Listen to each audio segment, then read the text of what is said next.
Boa noite, meus irmãos. A graça e a paz do nosso Senhor e Salvador Jesus Cristo seja com todos nós essa noite. Estamos aqui prontos para estudar a palavra de Deus juntos. Você aí no seu lar, reúna sua família, compartilhe o link aí do nosso canal com amigos, com irmãos, para que nessa noite todos nós sejamos edificados pela palavra do nosso Deus. Hoje vamos estudar mais um dos profetas menores, o livro de Obadias. Eu tenho certeza que Deus irá falar profundamente aos nossos corações. É uma palavra atual e necessária para os nossos dias.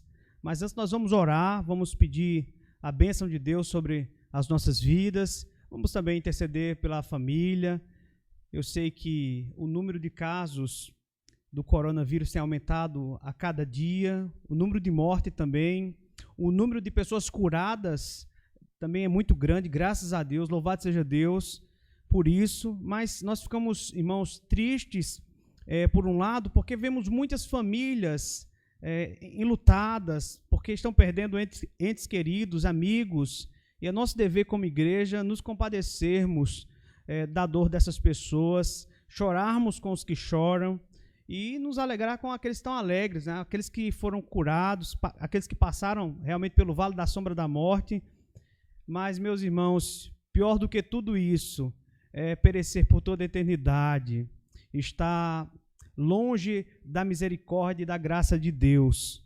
Então, enquanto a vida há esperança, se você está em Cristo, então você tem a certeza da vida eterna, você tem a segurança. Você sabe que está firmado sobre a rocha e nenhum tipo de calamidade, nenhum tipo de mal nesse mundo poderá nos separar do amor de Deus que está em Cristo Jesus, o nosso Senhor. Como nós sempre temos dito aqui, nós temos esperança. Nós temos a certeza de que Deus, Ele tem cuidado da sua igreja, Deus tem as rédeas do universo em suas mãos, então nós não devemos entrar em desespero, nós devemos, na verdade, devemos descansar no Senhor, na soberania do nosso Deus. Vamos orar nesse momento? Eu convido você a fechar os seus olhos e orarmos juntos ao Senhor. Pai eterno, graças nós te damos, Senhor, por tuas misericórdias sobre as nossas vidas. Ó Deus, nós te louvamos pelo teu grande amor para conosco. Ó Deus, mesmo diante dessa calamidade, nós vemos o teu amor sobre a igreja, sobre o teu povo, sobre a humanidade. Ó Deus, nós podemos ver o teu cuidado nas mínimas coisas, Senhor. Nós podemos ver o teu poder sendo manifestado em tudo que está acontecendo.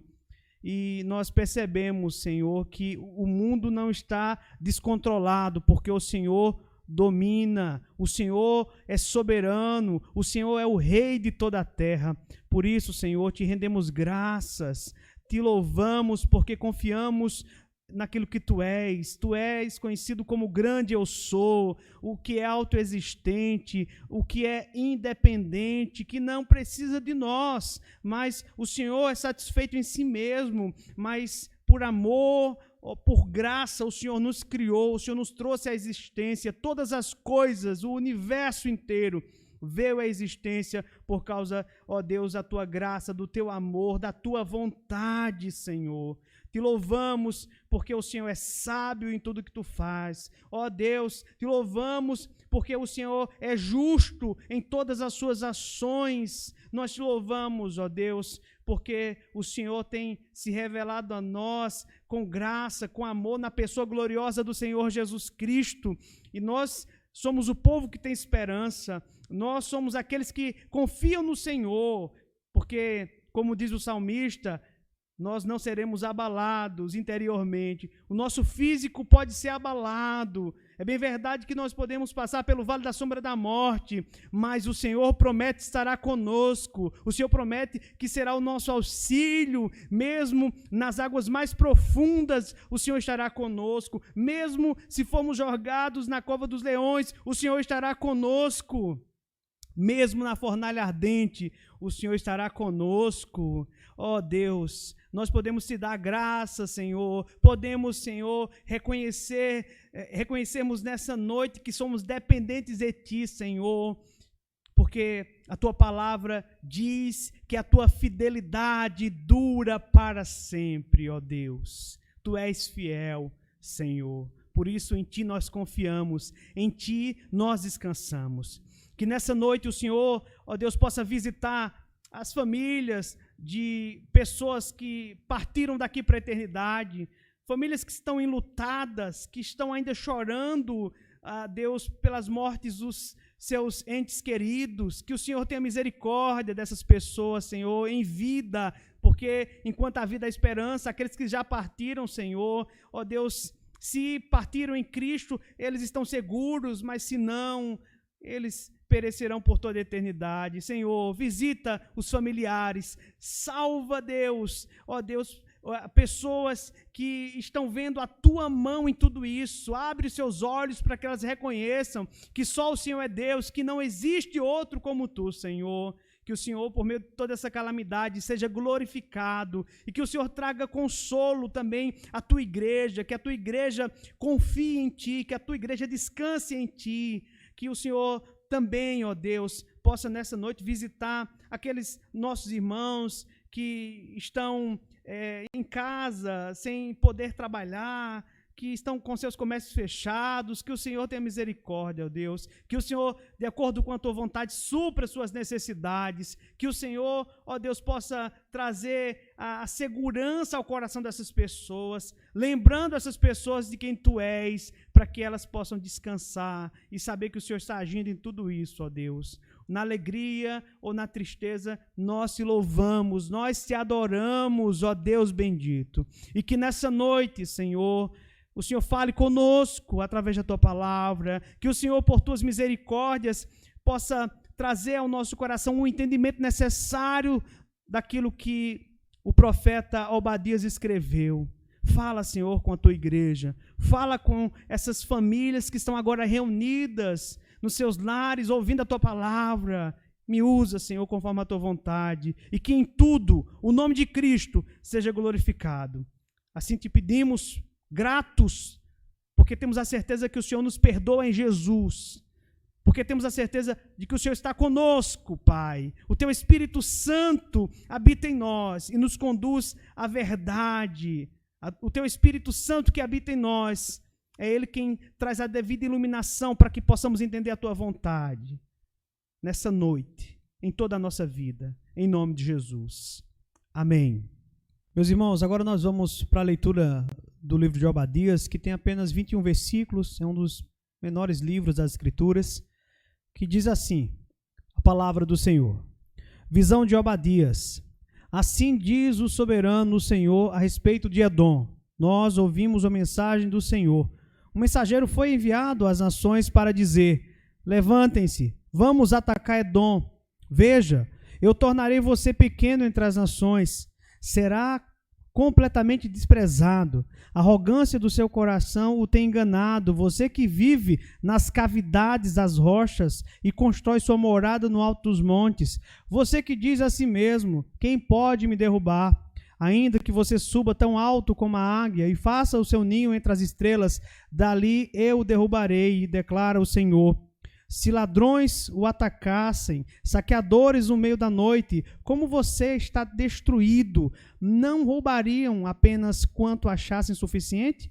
Se os que colhem uvas chegassem a você, não deixariam para trás pelo menos alguns cachos? Entretanto, como Esaú foi saqueado, como foram pilhados os seus tesouros ocultos, empurram você para as fronteiras todos os seus aliados, enganam você e o sobrepujarão os seus melhores amigos, aqueles que comem com você lhe armas ciladas. E Esaú não percebe nada. Naquele dia, declara o Senhor, destruirei os sábios de Edom e os mestres dos montes de Esaú. Então, os seus guerreiros, o Temã, ficarão apavorados e serão eliminados todos os homens dos montes de Esaú. Por causa da violenta matança que você fez contra o seu irmão Jacó, você será coberto de vergonha, eliminado para sempre. No dia em que você ficou por perto, quando estrangeiros roubaram os bens dele, e estranhos entraram por suas portas e lançaram sorte sobre Jerusalém, você fez exatamente como eles. Você não devia ter olhado com satisfação o dia da desgraça do seu irmão, nem ter se alegrado com a destruição do povo de Judá. Não devia ter falado com arrogância no dia da sua aflição.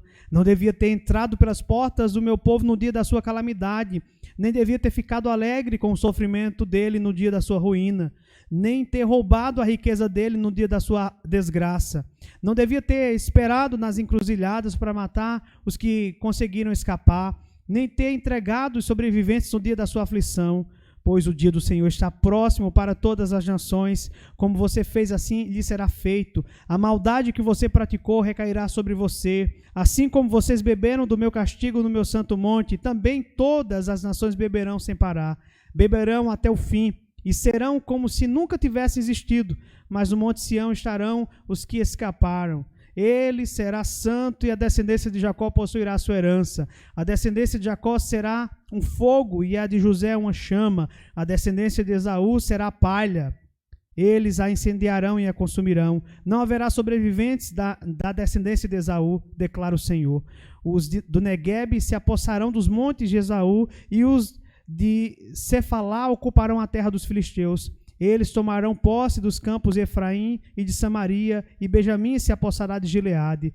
Os israelitas exilados se apossarão do território dos cananeus até Serepta. Os exilados de Jerusalém, que estão em Sefarede, ocuparão as cidades do Neguebe. Os vencedores subirão ao monte Sião para governar a montanha de Esaú, e o reino será do Senhor. Meus irmãos, é possível que Obadias seja um dos livros menos lidos de todo o Antigo Testamento. Contudo, por ser pequeno e pouco lido, não quer dizer que não seja importante. Ele é muito importante, porque sua mensagem ela é necessária para os nossos dias. O que nós vamos ver aqui no decorrer desse estudo, vamos ver como o que Obadias escreveu deve ser também aplicado à nossa vida. Então, meus irmãos, há uma perfeita sintonia entre a época de Obadias e os nossos dias. Naquele tempo, a inimizade entre os povos estava presente. Hoje também nós percebemos que a inimizade está presente entre as pessoas. Há conflito dentro da família, há conflito entre comunidades religiosas, há conflito dentro da sociedade, há conflito na política, como nós estamos vendo. Há conflito entre os povos, há conflito entre as nações. O que é possível fazer para amenizar, então, essa situação que nós estamos vivendo atualmente de conflito? Como enfrentar as forças malignas que fomentam os conflitos? Meus irmãos, no estudo de hoje nós veremos como Deus ele abençoa o seu povo e garante sua vitória. Então, nós vamos agora examinar o contexto de Obadias e a sua mensagem. Quem era o profeta Obadias? O nome do profeta Obadias significa servo de Javé. Ele viveu, irmãos, numa época difícil. Aqueles dias foram dias de angústias para toda a nação do Reino do Sul, Judá. E os comentaristas bíblicos, eles discordam aqui sobre a data.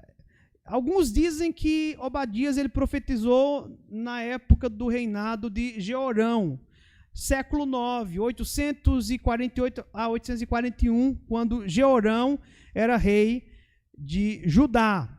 Já outros teólogos, e aqui a maioria, acreditam que essa profecia foi dada pelo profeta Obadias ali durante o exílio babilônio, que aconteceu no ano de 586, e certamente ele profetizou ali antes da campanha da Babilônia contra o povo de Edom, que foi por volta do ano 553 a.C., na metade do exílio babilônico, mais ou menos.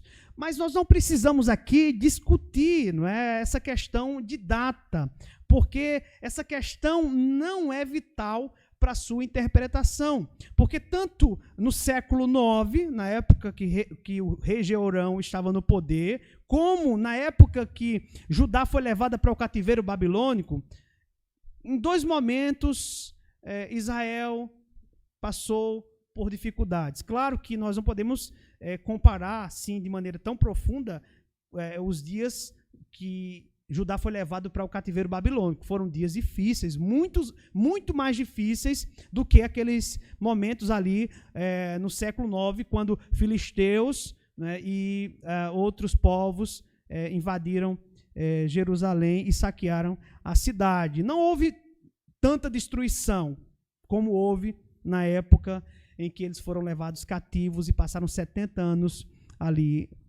presos por Nabucodonosor na Babilônia. Mas, meus irmãos, vejam só.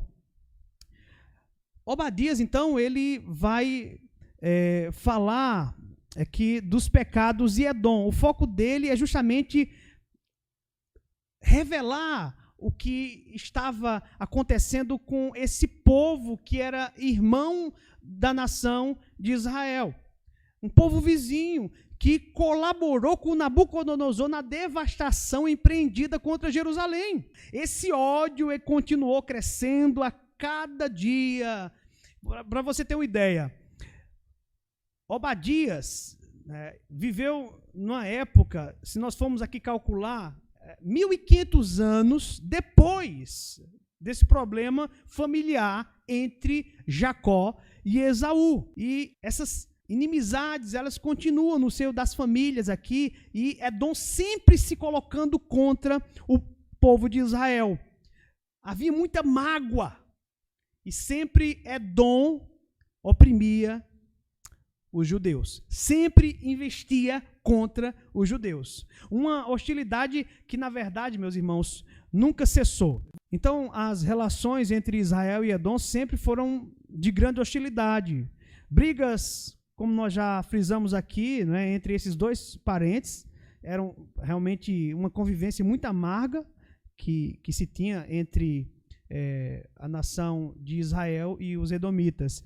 Depois de Salomão, os reis de Judá, eles não puderam manter um poder ali seguro sobre os edomitas, que se tornou uma nação muito forte. E no século IX, durante o reinado de Josafá, lá em 2 Crônicas, capítulo 20, versículo 1 e 2, os edomitas, confederados com os moabitas e os amonitas, eles atacaram Judá de surpresa. No entanto, pela intervenção de Deus, esses povos foram desbaratados.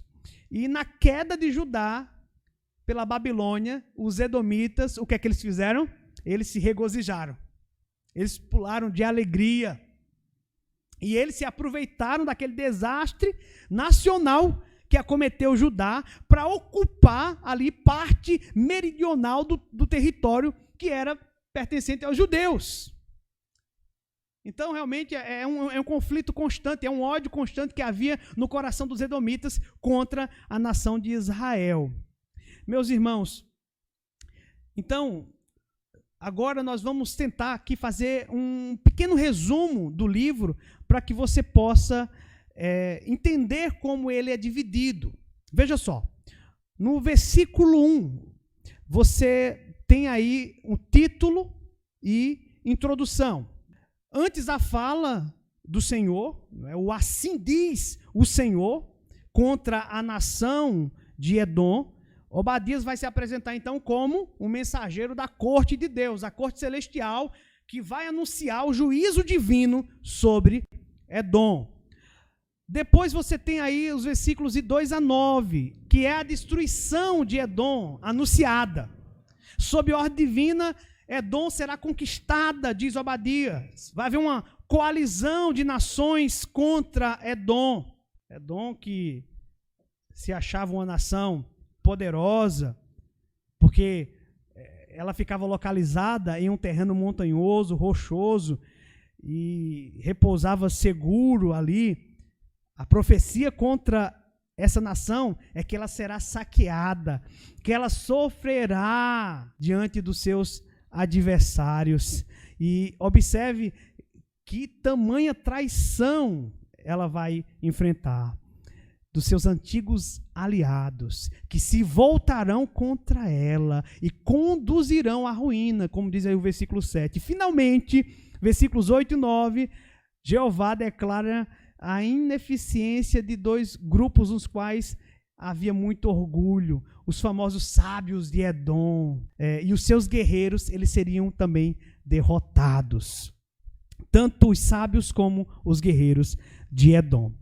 E aí então você tem a terceira divisão, que é do versículo 10 a 14, que são as razões de Deus para a destruição de Edom. O crime e a traição. Edom seria destruída por causa da traição. E quando os babilônios, eles invadiram Judá, você vai ver isso lá em 2 Reis 25, Edom rapidamente fez um acordo de paz ali isolado, então tirou vantagem de Judá, em vez de ajudar a sua pátria irmã.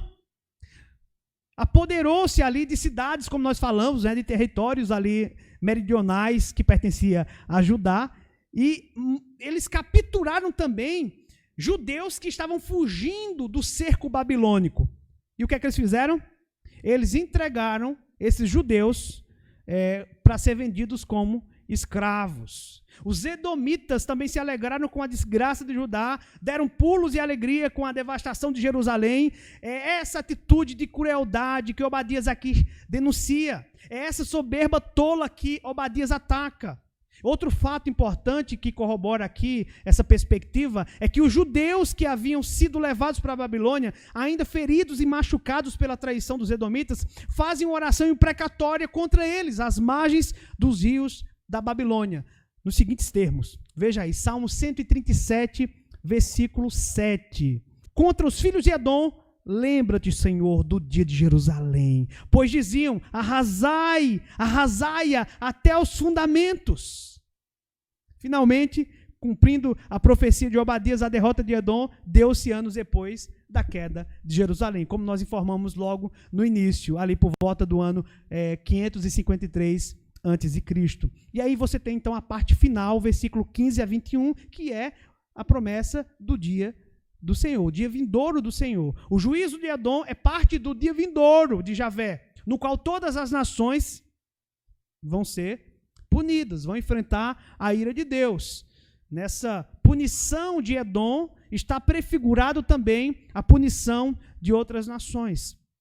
O juízo toma a forma do que nós chamamos de lexia taliones, que é olho por olho, quando os destinos de Esaú e de Jacó são revertidos, versículos 15 a 18, porque aquele que estava exilado, o povo de Judá, eles vão regressar, eles vão tomar posse novamente da terra prometida, eles vão voltar para Jerusalém, vão levantar os muros, vão reconstruir o templo de Jerusalém, prefigurando uma grande restauração que vai acontecer no futuro, com a vinda de Cristo, que é o nosso templo, e também na segunda vinda do Senhor Jesus Cristo, novo céu e nova terra. Então, meus irmãos, Obadias lembra-nos da justiça divina, na punição da pecaminosidade humana e da vitória final de Deus sobre os poderes terrenos. A profecia, então, termina com a expressão assim, e o reino será do Senhor, mostrando assim a soberania e a intervenção de Deus na história. Há um rei que domina sobre tudo, meus irmãos. Apesar de o pequeno livro de Obadias ter sido escrito muito tempo atrás, ele fala de problemas atuais que só podem ser resolvidos com uma perspectiva certa de quem é Deus e como ele age no mundo. Então agora nós vamos estudar o propósito e a teologia do livro de Obadias. O propósito e a teologia. Em primeiro lugar, o livro de Obadias nos ensina que Deus ele tem zelo pelo povo da aliança. O povo de Judá estava sendo arrasado pela Babilônia, que com mão de ferro saqueava, matava e deportava os judeus, né, de Jerusalém para a Babilônia. E ao mesmo tempo Edom se ajuntava à truculência, como nós já observamos isso. Se juntava à truculência da Babilônia para oprimir ainda mais os seus irmãos, Judá. Esses invasores sentiam-se fortes e inconquistáveis. Eles se alegravam sobre a frágil cidade de Jerusalém. No entanto, meus irmãos, os acontecimentos tomarão um novo rumo. O curso da história será radicalmente alterado. Aqueles que estavam no topo da pirâmide despencarão para o chão. E aqueles que estavam prostrados, eles farão uma viagem rumo ao topo. Por quê? Porque Deus tem zelo pelo povo da aliança. Judá será restaurada, mas Babilônia e Edom cairão sem experimentar um tempo de restauração. A verdade, meus irmãos, é que a vitória não é dos fortes, nem dos poderosos, mas daqueles que esperam no Senhor. Em segundo lugar, o livro de Obadias nos ensina que o orgulho levará à ruína. Edom, como nós também mencionamos na introdução, habitava em um monte, em uma montanha muito alta, chamada Monte Seir, uma cordilheira de montanhas rochosas. Ali estava a capital chamada Sela, chamada mais tarde de Petra, que era assim considerada como inconquistável cidade edomita. Do alto de suas rochas ali, escarpadas, os edomitas ali se vangloriavam de colocar o seu ninho entre as estrelas. É isso que Obadias diz no versículo 4. Jamais aquela fortaleza havia sido saqueada.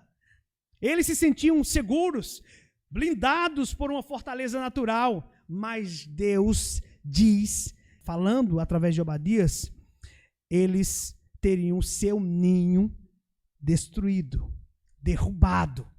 Porque, meus irmãos, a soberba levaria aquele povo ao fracasso.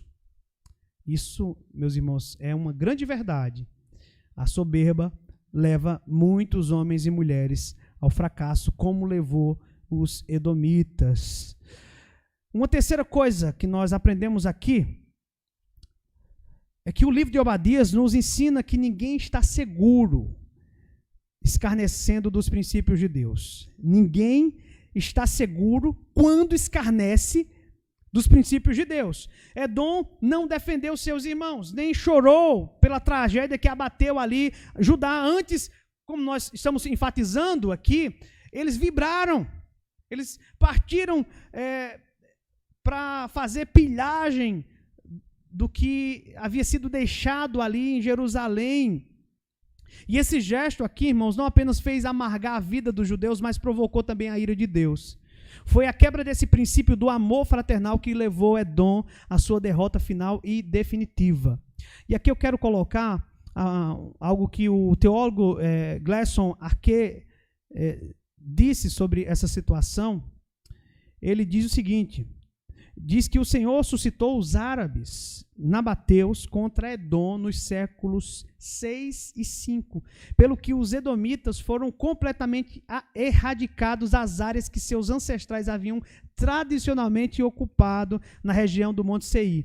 Quando os nabateus estabeleceram seu reino no antigo território edomita, esse povo encontrou refúgio nas áreas abandonadas ao sul da Judéia, que passou a chamar-se Idumeia. E não para por aí, porque o teólogo americano Clyde Francisco, ele diz o seguinte: ele diz que em 312 a.C., os árabes eles expulsaram os edomitas do seu reduto próximo ao Mar Vermelho, capturando a capital dos idumeus, Sela, e rebatizando-a como Petra. Segundo a profecia de Obadias, diz aí Clyde, os seus descendentes, vieram a se estabelecer no Negueb, e por meio de casamentos com outros povos, tornaram-se os idumeus do Novo Testamento. Herodes, o Grande, veio dessa linhagem dos idumeus, de modo que nela e em Jesus nós podemos ver, por outro ângulo, a luta e o contraste entre edomitas e os israelitas. Essa luta ainda continua na pessoa de Herodes e na pessoa do Senhor Jesus Cristo. Só que em 70 depois de Cristo, Tito Vespasiano destruiu tanto os idumeus, os edomitas, como também perseguiu muitos israelitas, fazendo, claro, os edomitas desaparecer definitivamente da história. Meus irmãos, o mal que Edom fez a Judá caiu sobre a sua própria cabeça. Aqueles que plantam o mal, colhem o mal. Aqueles que semeiam vento, colhem tempestade. Aqueles que semeiam na carne, da carne colhem corrupção. Querer fazer o mal e receber o bem, meus irmãos, é zombar de Deus. E de Deus ninguém zomba. É o que diz o apóstolo Paulo lá em Gálatas capítulo 6. E em quarto lugar, meus irmãos, o livro de Obadias nos ensina que o povo de Deus, mesmo sendo humilhado, triunfará. Judá foi econômica e politicamente arrasada. Jerusalém tornou-se ali um montão de pedras, de escombros. A cidade foi destruída desde os fundamentos, o templo foi derrubado, o povo foi passado a fio da espada e deportado. Durante 70 anos eles ficaram debaixo de um jugo pesado na Babilônia. Os que permaneceram na província estavam ali cercados de inimigos, com os muros quebrados, as portas queimadas, vivendo em grande miséria, viviam oprimidos, aqueles mais pobres que permaneceram no território de Jerusalém. Mas, meus irmãos, da tribo de Judá viria a salvação, porque chegaria um dia que Deus tiraria o jugo do seu povo. Deus usou depois Ciro, um ímpio, para que esse rei ímpio pudesse auxiliar o seu povo na saída de Babilônia de volta para Jerusalém. E essa saída da Babilônia rumo a Jerusalém é uma figura de algo que ia acontecer de maneira muito superior no futuro, porque aponta para Cristo. Cristo viria para tirar o jugo do seu povo. Deus arrebentaria os grilhões que aprisionavam o seu povo. Deus restauraria o seu povo e a sua terra, porque essa volta para Jerusalém aponta para Cristo e aponta também para aquele grande dia, quando o Senhor, Ele vai também tirar o pecado do mundo, vai restaurar todas as coisas. Sim, nesse dia nós teremos uma restauração de todas as coisas, tanto do povo de Deus, que será redimido do pecado, nós não teremos mais a presença do pecado no mundo, nem em nós. E o próprio universo será também restaurado. Então, meus irmãos, haverá um dia em que o nosso Senhor voltará em glória e nos levará salvos para o seu reino de luz. Em quinto lugar, o livro de Obadias nos ensina que o reino de Deus triunfará sobre todos os reinos do mundo. Os reinos do mundo têm os pés de barro. Um dia eles se tornarão pó, mas o reino de Deus se erguerá invencível, vitorioso e eterno. Edom caiu, a Babilônia caiu, o Império Medo-Persa caiu, o Império Grego caiu, o Império Romano caiu e todas as demais nações e todos os demais impérios cairão, mas o reino do Senhor é para todo sempre. O reino de Deus sobrepuja todos os reinos desse mundo. Ele cobrirá toda a terra como as águas cobrem o mar, diz Abacuque, capítulo 2, versículo 14. O reino será do Senhor e do seu Cristo. Apocalipse 11, 15. O reino do mundo se tornou de nosso Senhor e do seu Cristo, e ele reinará pelos séculos dos séculos. Também o teólogo Gerald Van Groner, ele corrobora com essa ideia. Ele disse: a mensagem de Obadias é que Yahvé tratará com todas as gentes e nações, e elas virão a conhecer e experimentar o seu julgamento, sua libertação, seu ato de unir todos os povos, e seu governo eterno regerá sobre eles. Nenhuma nação será dominante. Por quê? Porque todas elas juntas formarão o povo de Yahvé.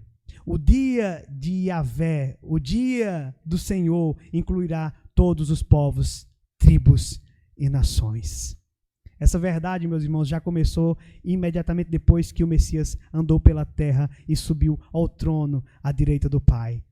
Ele comprou de todas as tribos e todas as nações e todos os povos milhares e milhares de pessoas. Meus irmãos, a mensagem de Obadias culminará então no dia em que o Messias irá voltar.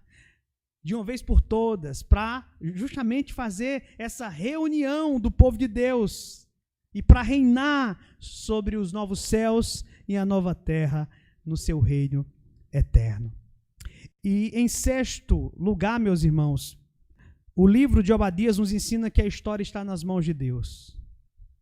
Os edomitas pensaram, né, que estavam ajudando a colocar uma pá de cal sobre Judá. Eles pensaram que a Babilônia estava no controle da situação e que eles eram seus coadjuvantes nessa empreitada de destruir Jerusalém. Mas as rédeas, a história, não estão nas mãos dos poderosos desse mundo. Quem está sentado na sala de comando do universo é o Deus Todo-Poderoso. Meus irmãos, é Deus quem conduz a história para o seu fim glorioso, quando o seu povo será exaltado e glorificado. Essa é a promessa que nós temos aqui no livro de Obadias. O povo de Deus, o povo da aliança, será exaltado e glorificado naquele glorioso dia, quando o Senhor Jesus Cristo vier nas nuvens do céu. E todo olho verá, e toda língua há de confessar que só Jesus Cristo é Senhor, para a glória de Deus o Pai. Meus irmãos, aqui eu quero concluir com duas lições práticas para a nossa vida. A primeira lição é que a inimizade, meus irmãos, é a raiz dos conflitos. A inimizade é a raiz dos conflitos. A amizade, ela é uma experiência por demais sublime. Por outro lado, a inimizade é a pior coisa que pode haver entre os seres humanos. É algo muito desagradável, principalmente quando acontece dentro da mesma família. Quando há inimizade, os problemas surgem como consequência natural. Foi isso que aconteceu com Edom e com Israel. A inimizade alimentou a antipatia e o ódio dos edomitas contra os seus irmãos israelitas. Desde o início, a palavra de Deus adverte quanto ao perigo da inimizade. Desde Gênesis, capítulo 4, versículo 6 e 8, Deus vem advertindo quanto ao perigo da inimizade. Quando Adão e Eva pecaram contra Deus, eles como representantes da humanidade, eles quebraram 3 mandatos. O mandato espiritual, perderam a comunhão com Deus, o mandato social e o mandato cultural. E esse mandato social diz respeito ao viver em família, em sociedade. Lembre-se que logo depois da queda nós temos Caim matando Abel. Então a inimizade começa a fluir dentro da família e o Senhor sempre advertiu, dizendo o seguinte: por que andas irado? Deus falando aqui com Caim. E por que descaiu o teu semblante? Se procederes bem, não é certo que serás aceito. Se todavia procederes mal, eis que o pecado jaz à porta. O seu desejo será contra ti, mas a ti cumpre dominá-lo. Disse Caim a Abel, seu irmão: vamos ao campo. Estando eles no campo, sucedeu que se levantou Caim contra Abel, seu irmão, e o matou. Inimizade, que é fruto do pecado original, que é resultado do pecado original. Mas o Senhor diz que cabia a Caim, pela graça e misericórdia dele, dominar isso. Você pode até se perguntar, mas como assim? Não é dominar? Se o pecado atingiu a raça humana, se todos morreram espiritualmente, com que força Caim teria? Caim deveria se voltar para o Senhor, deveria buscar o Senhor, e o Senhor daria as condições necessárias para que Caim pudesse dominar esse mal que estava habitando seu coração. Mas, infelizmente, Caim, ele não deu ouvidos às palavras do Senhor e preferiu seguir o curso do seu coração. O salmista diz o seguinte, Salmo 37, versículos 7 a 11. Descansa no Senhor e espera nele. Não te irrites por causa do homem que prospera em seu caminho, por causa do que leva a cabo os seus maus desígnios. Deixa a ira, abandona o furor, não te impacientes. Certamente isso acabará mal, porque os malfeitores serão exterminados, mas os que esperam no Senhor possuirão a terra. Mas um pouco de tempo e já não existirá o ímpio. Procurarás o seu lugar e não o acharás, mas os mansos herdarão a terra e se deleitarão na abundância de paz. Tiago também afirma o seguinte: porque a ira do homem não produz a justiça de Deus. O cristão é chamado a viver em paz.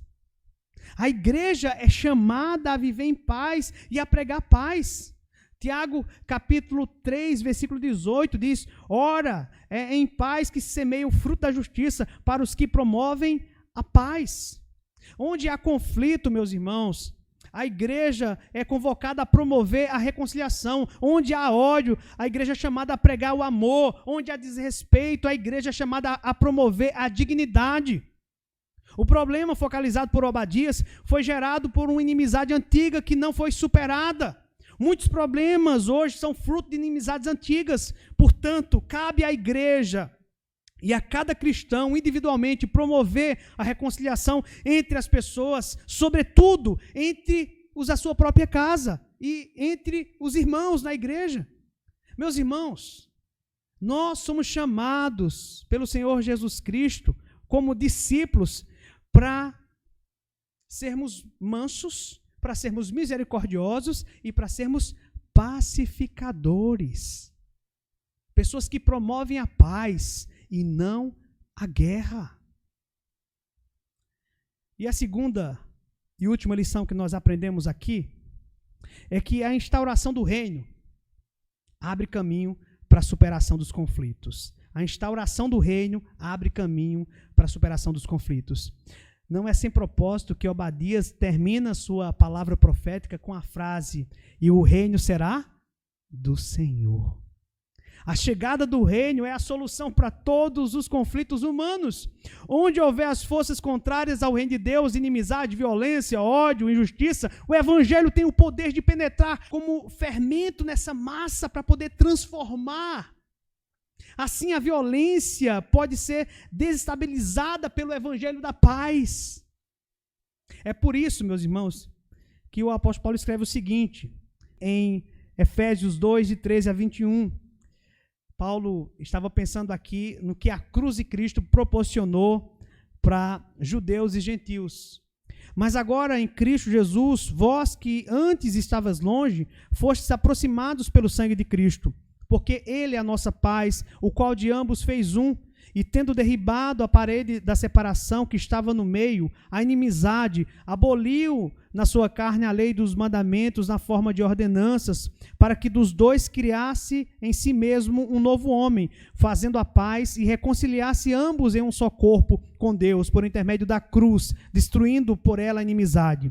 E vindo, evangelizou paz a vós outros que estáveis longe, e paz também aos que estavam perto, porque por ele ambos temos acesso ao Pai em um Espírito. Assim já não sois estrangeiros e peregrinos, mas concidadãos dos santos, e sois a família de Deus, edificados sobre o fundamento dos apóstolos e profetas, sendo ele mesmo Cristo Jesus a pedra angular, no qual todo edifício bem ajustado cresce para santuário dedicado ao Senhor. No reino de Deus não há lugar para a violência. Com a morte de Jesus, os propósitos salvadores de Deus foram realizados. O reino agora há de reunir em um corpo os filhos de Deus que andavam dispersos nas trevas. E nos propósitos de Deus, o Israel espiritual estará finalmente completo. O reino será do Senhor. O povo de Deus sabe que Javé controla os acontecimentos como rei soberano. Obadias anunciou precisamente isto. Haverá livramento. O problema será solucionado com a vinda do reino. Com Jesus, meus irmãos, o reino já se faz presente. Ele está dentro de nós e entre nós. Suas manifestações tornam-se evidentes. A igreja, como agência do reino, deve mostrar que está no mundo para lutar contra as forças que se opõem ao reino de Deus. Suas armas são armas espirituais, porque nós não lutamos contra as pessoas, mas lutamos contra principados e potestades. É o que Paulo diz lá em Efésios capítulo 6, de 13 a 20. Então, meus irmãos, a mensagem pregada por Obadias e a mensagem do Evangelho de Jesus Cristo nos dão esta gloriosa certeza: as forças do mal serão vencidas. Através da obra de Cristo, nós temos a vitória. Que você então possa se apegar com essa mensagem, que você possa guardar essa mensagem no seu coração e que você possa viver essa palavra no seu dia a dia, que realmente possamos ser mensageiros da paz e não promotores da guerra. Que Deus nos abençoe em nome de Jesus. Amém.